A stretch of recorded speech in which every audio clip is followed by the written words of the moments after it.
Hello friends, welcome to TrendTech Guide. Today I'll show you how to change Bluetooth name on Android phone. First of all, if you're new to our channel, don't forget to subscribe. So let's start.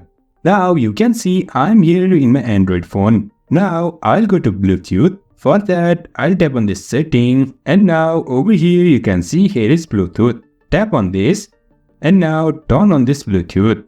Now to rename this Bluetooth, here you can find this device name. Tap on this and now you can see here is Bluetooth name. Now just clear this and tap the new name. Now I'll rename this Bluetooth as TrendTechGuide. Now you can see this is my Bluetooth's name. After giving this name, on the top right you can find here is stick icon. Just tap on this and now you can see my device name is changed to TrendTechGuide. So in this easy way, we can change Bluetooth name on Android phone. So if you find this helpful, don't forget to subscribe. Have a good time.